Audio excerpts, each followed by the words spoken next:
Sheila Shaukia mengaku sempat mengemis ke dokter detektif alias Doktip. Sheila mengungkapkan bahwa dulunya dia berusaha berkomunikasi baik dengan Doktip. Sheila Shaukia bahkan rela disetir oleh Doktip untuk memenuhi semua permintaan dan arahan Doktip demi menyelamatkan bisnisnya. Meski begitu, ada momen di mana Doktip dinilai terobsesi memberikan review negatif terhadap produk skincare Sheila Shaukia. Padahal Sheila sudah berusaha memperbaiki produknya dan kualitas produknya juga sudah maksimal. Doktip menyebut bahwa ada anggota DPR yang mendesaknya untuk mereview produk Sheila. Pada saat itu, Sheila Shaukia memohon dan bahkan mengemis kepada Doktip agar tidak lagi mereview produknya. Apalagi produknya masih belum sesuai standar Doktip, Sheila berjanji akan memperbaikinya lagi. Pada akhirnya, Doktip setuju untuk tidak mereview produk skincare Sheila Shaukia. Namun, sebagai gantinya, Doktip meminta Sheila menghapus semua produk yang berasal dari pabrik tertentu. Walau terasa janggal, Sheila masih rela menuruti keinginan Doktip demi menyelamatkan bisnisnya.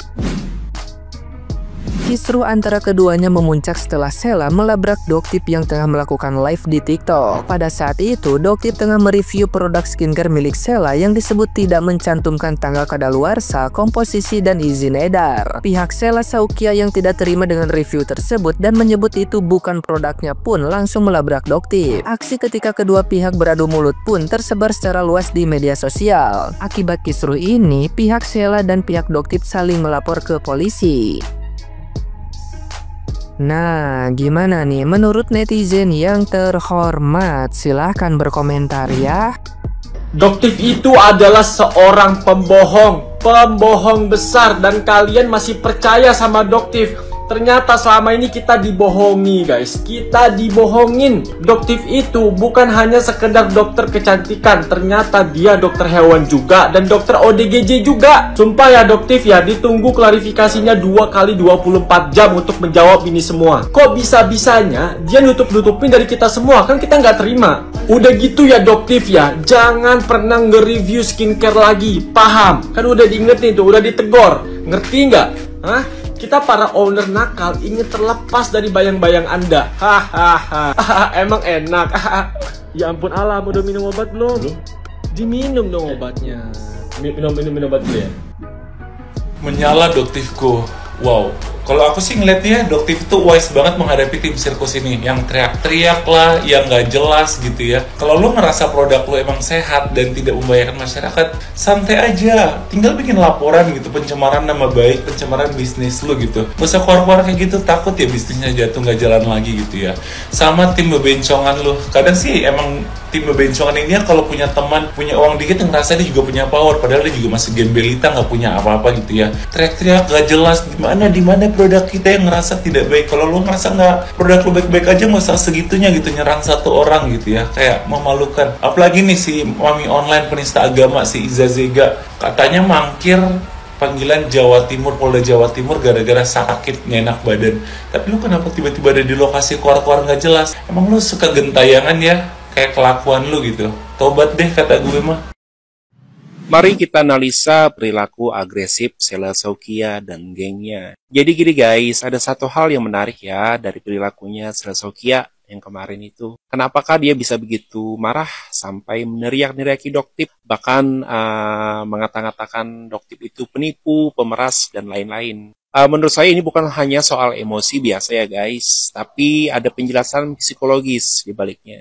Pertama, menurut teori defense mechanism dari Freud, orang yang merasa identitas atau reputasinya terancam, kemungkinan banget nih guys bisa bereaksi dengan cara yang berlebihan untuk melindungi diri, atau bisa disebut dengan defensif ya. Jadi bayangin aja nih, kalau brand yang dia bangun selama ini tiba-tiba dipertanyakan oleh publik, pasti dia akan merasa keburukannya bisa terbuka. Itu bisa membuat dia tertrigger untuk menyerang balik. Selain itu, teori arousal juga berperan di sini guys. Ketika seseorang merasa terancam, tubuhnya jadi lebih terstimulasi dan responsif. Jadi kita biasanya cenderung bereaksi dengan cara yang lebih ekstrim. Jadi tentu aja ya guys, ini bukan cara yang efektif untuk menyelesaikan masalah. Malah bisa membuat kita termasuk ke dalam masalah yang makin besar. Jadi kenapa ya Sheila Shaukia begitu marah? Itu adalah cara dia melindungi harga dirinya dan identitas sosialnya. Tapi apakah ini langkah yang tepat? Silakan kalian jawab sendiri. Apakah melabrak seseorang dan mempermalukan seseorang di depan umum itu dibenarkan?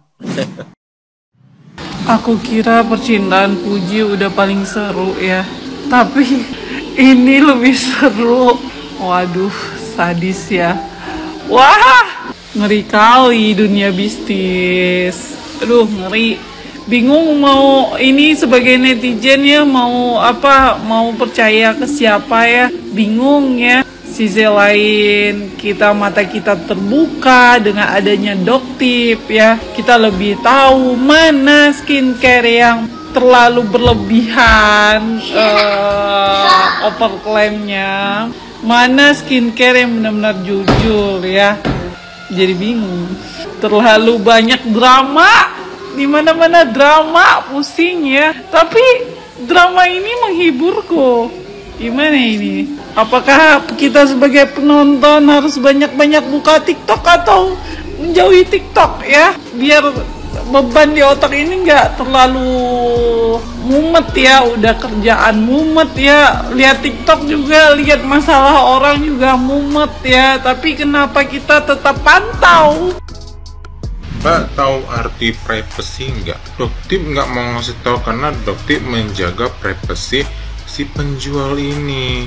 Oke, kalau Mbak tanya itu produk dari mana, itu produk dari mana, kalau amnesia, itu produk kan dari kamu asalnya, dari kamu. Terus produk itu dibeli sama seller kamu, sama reseller kamu, terus seller dan reseller kamu menjual ke konsumen. Ya udahlah, berarti dari mana produk itu berasalnya? Dari kamu, karena kamu memproduksi produk MC itu gitu loh. Nah, karena dokter detektif tahu kenapa dokter detektif menjaga privasi si seller ini, karena kalau misalnya itu reseller bocor, pasti kamu nanti tantrum, kamu labrak itu si reseller itu yang masih menyediakan, masih menjual itu MC.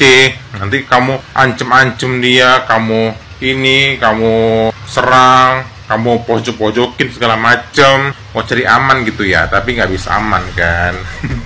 Gitu ya, wajar lah Doctip melindungi privasi si seller itu, karena Doctip tahu sifatmu, karena kamu tantrum, tukang labrak, kamu tuh kasar, jiwa preman, datang sana datang sini, serang sana serang sini, anti kritik pulangnya. Kau tanya itu produk dari mana? Dari kamu lah, kamu yang produksi. Kamu keluar ngomong 2 tahun itu produk gak diproduksi lagi, udah 2 tahun itu produk sudah tidak ada diproduksi lagi. Buktinya di Lapak Oren dari tanggal 1 Januari tahun 2024, masih tahun sebelumnya inilah, tahun 2024 yang tahun lalu lah, belum 2 tahun itu, sampai bulan November tahun 2024 masih banyak tuh yang CO.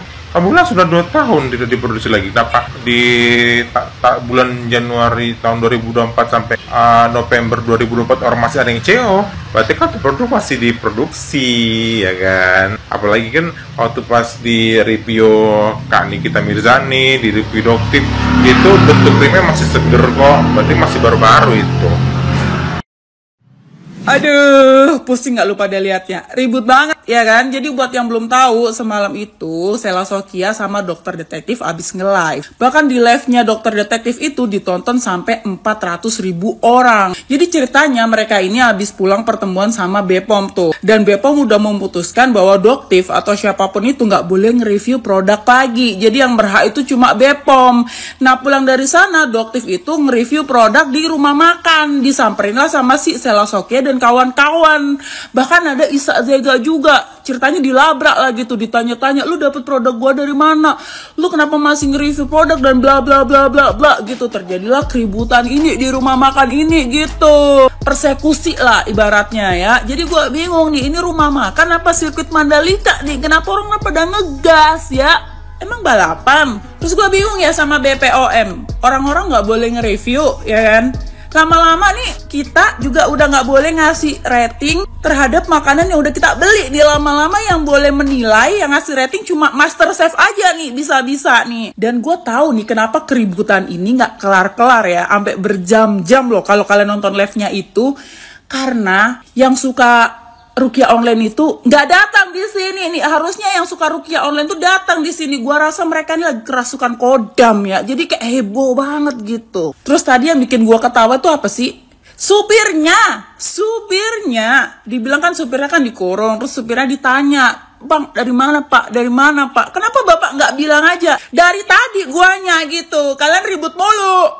Gue cuma lucu aja sama ekspresi supirnya kayak bingung-bingung gitu. Terus seperti yang kalian lihat kan tadi, stafnya dokter detektif nanya tuh ke bapak supirnya, "Pak, kunci mobilnya mana? Kunci mobilnya mana?" Nah, terus bapak supirnya masih kebingungan gitu. Nah, saran saya, Bu staff ya, nextnya jangan nanya kunci mobil lah sama bapaknya. Mungkin nanya kunci sukses aja. Siapa tahu bapaknya bisa langsung jelasin dengan lantang ya. Jadi ya itulah kejadian semalam guys. Dan setelah mereka ribut-ribut ini, mereka ke polsek ya, saling lapor-melapor, mediasi tuh gagal. Ya mereka saling lapor intinya. Cuma yang gue bingung nih, deket situ kan ada LQ Indonesia, ada Peradi gitu loh. Udahlah kalian itu sama-sama sewa pengacara ya, bawa ke jalur hukum. Ngapain labrak-labrakan kayak gini? Kan kasihan ya, rumah makannya jadi tutup mendadak. Ini bukannya buka rumah makan jadi kayak mendadak, tapi jadi tutup mendadak nih, kaget mendadak nih ada kejadian begini.